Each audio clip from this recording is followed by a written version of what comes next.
The average household throws away hundreds of dollars of food every year, and a huge share of it dies slowly in the fridge, the freezer, and the fruit bowl, forgotten until it's too late. In millions of Japanese homes, that barely happens. There, the freezer isn't a graveyard for mystery containers. It's a working tool, a second pantry, the quiet engine behind almost every family meal. What ties these habits together is a single idea: mottainai, the deep-rooted sense that wasting good food is almost a moral failure. Once you apply the Japanese approach to your own freezer, the savings add up fast. I'm going to walk you through 10 of the most useful things Japanese cooks keep in their freezer, including one you'd never dream of freezing that actually tastes better for it, and a way to keep cooked rice tasting freshly steamed for weeks. These are habits you can start tonight, and by the end, the way you look at your own freezer and your grocery bill will have changed. Start where every Japanese meal starts, with rice. In a Japanese home, cold, day-old rice from the fridge is considered a small tragedy, hard and dry and chalky, and almost nobody eats it that way. The reason it goes bad so fast is that at fridge temperature, the starches recrystallize quickly, which is exactly what turns yesterday's rice to gravel. The freezer skips past that entirely, but the technique is the part most people get wrong. You scoop a single serving of hot rice onto a sheet of plastic wrap while it's still steaming, because that trapped steam becomes the thing that keeps it moist. You press it into a flat rectangle, wrap it tight, and once it cools, you stack the flat packets in the freezer. To eat, you drop one straight into the microwave for about 2 minutes, and it comes out tasting almost exactly like fresh rice. You cook once, freeze the rest, and a pot of leftovers never goes in the bin again. If you take only one habit from this whole list, make it this one, because rice is the thing people overmake and throw away more than anything else. Rice may be the foundation of the meal, but the soul of Japanese cooking sits in something quieter. A broth so delicate a single grain of salt can drown it. This is dashi, the backbone of nearly every Japanese dish, and the freezer is where it's kept safe. Dashi is made from just 2 things: kombu seaweed and katsuobushi bonito flakes, steeped and strained in about 15 minutes of real work. That's the trick. One Sunday batch can supply weeks of cooking. You pour the finished dashi into ice cube trays, freeze it solid, and bag the cubes. Each one holds a couple of tablespoons of concentrated umami, and dropping 2 or 3 into any soup or sauce gives it a depth that tastes like you simmered it all day. Once you start doing this, the small, overpriced cartons of broth at the store stop making any sense at all. Where dashi captures umami in liquid form, the next ingredient becomes something entirely new the moment it enters the cold. More than 800 years ago, monks on Mount Koya left a block of tofu out in the freezing night air, and by morning it had changed into something else completely. That accident became Koya tofu, freeze-dried tofu still eaten in Japan today, and your own freezer does a version of the same trick. When the water inside tofu freezes, it forms ice crystals that push the protein structure apart, and when it thaws, those crystals leave behind a sponge of tiny holes running through the whole block. Soft, bland tofu turns chewy, meaty, and thirsty, drinking up marinade and broth like nothing fresh tofu ever could. You freeze thick slices overnight, thaw them, press out the water between your palms or some paper towel, then marinate. Even people who swear they hate tofu tend to love this version because it stops behaving like tofu at all. From the block that transforms in the cold, we move to the aromatics, the little flavor makers that rot fastest and get wasted most. Fresh ginger is one of the signature notes of Japanese cooking, and it's also the thing that turns to wrinkled wood in the back of the drawer, used once and forgotten. You seal a whole knob in a bag, press out the air, and freeze it. When a recipe needs ginger, you grate it straight from frozen on a microplane, skin and all. The ice crystals that formed inside broke down the fibers, so frozen ginger actually grates finer and gives up more juice and aroma than fresh. A single knob that costs about $1 can last 6 months without losing its punch. Beside the ginger sits its partner, smaller and whiter and just as central. Garlic sizzling into hot sesame oil is the first sound of dinner in countless Japanese kitchens, and the flavorless pre-minced stuff in jars is no substitute. You peel every clove from a whole head, Spread them on a small tray and freeze them for a couple of hours until they're solid. Then tip them into a bag. Because they froze individually first, they never clump. So you pull out 1 clove or 10 whenever you want, grating from frozen or thawing for 30 seconds to mince. The cold breaks the cell walls down just enough that the garlic releases its aroma faster in the pan. One head prepped this way lasts 3 or 4 months, and you never buy the jarred stuff again.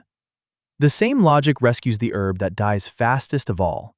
In a Japanese kitchen, the negi, the green onion, is never far from reach, scattered over miso soup at breakfast and ramen at midnight. And yet, a bunch slumps into slime within a week of being bought. The fix is almost comic in its simplicity. You wash and thoroughly dry the green onions, slice them thin, and funnel them into an empty plastic water bottle before capping it and freezing it. The bottle shape stops the slices clumping, so you just shake out exactly what you need and the rest stays perfectly separated. A single bunch that used to die in 5 days now lasts 2 months. The aromatics keep for months, but the real weeknight magic of the Japanese freezer is the protein, treated with the same patience. This is where the tradition called tsukurioki, Japanese make-ahead cooking, turns the freezer into a personal meal prep system that removes almost every reason to order takeout. You slice chicken thighs into a bag with soy, ginger, garlic, and mirin, then flatten the bag and freeze it flat.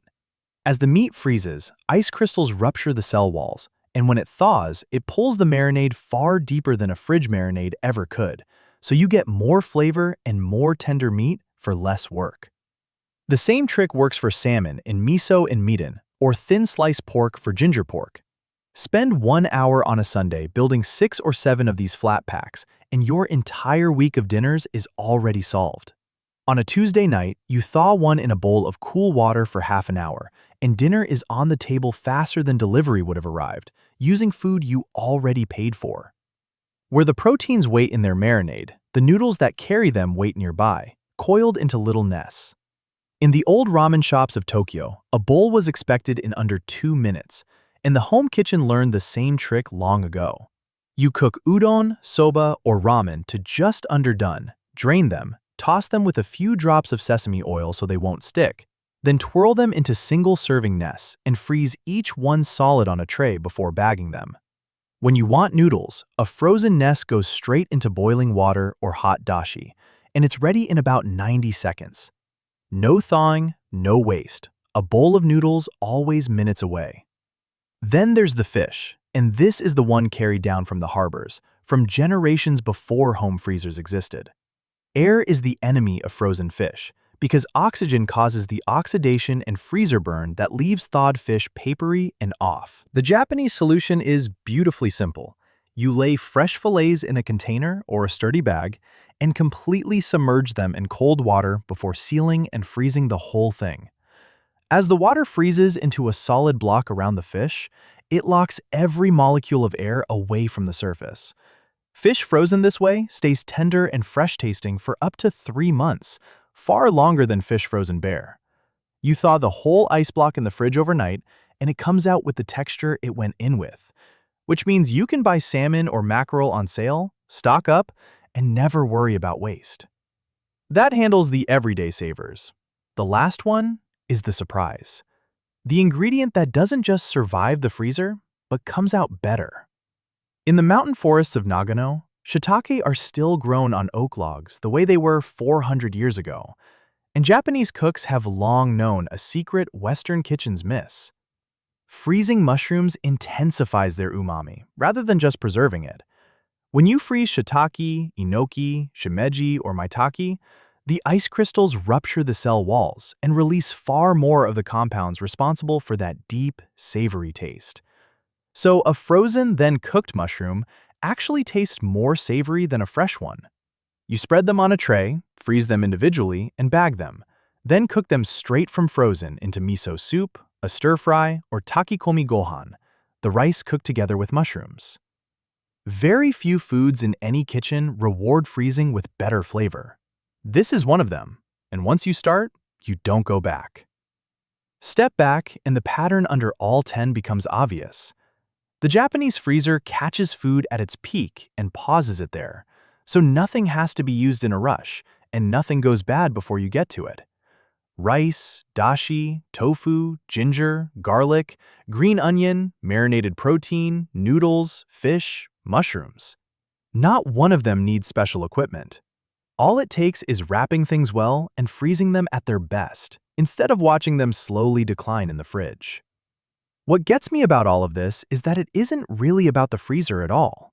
It's about a way of thinking, the mottainai instinct of refusing to let good food slip into waste. Every habit here is a small act of catching something before it's lost, of deciding in advance that the money you already spent won't end up in the bin. The waste most people accept as normal was never inevitable. It's just food that was never paused at the right moment. That's the real thread. And it's the idea behind so much of how Japan cooks. Rather than dealing with spoiled food after the fact, or running back to the store the moment something runs out, the whole instinct is to prevent the waste from ever happening. Prevention over correction. The same principle, whether it's keeping a steak juicy, a pork chop tender, or a week of groceries out of the trash. Start this week with just 3. Freeze your leftover rice in hot flat packets. Freeze your ginger whole to grate from frozen, and build 2 or 3 flat marinated protein packs for the nights you'd usually order in. By the end of the month, you'll feel it in your grocery bill and in how little you throw away. People think saving money on food is about coupons and cheaper stores. Most of the time, it's about not throwing away what you already bought. That's the whole idea behind this channel. One dish, and now one freezer, at a time.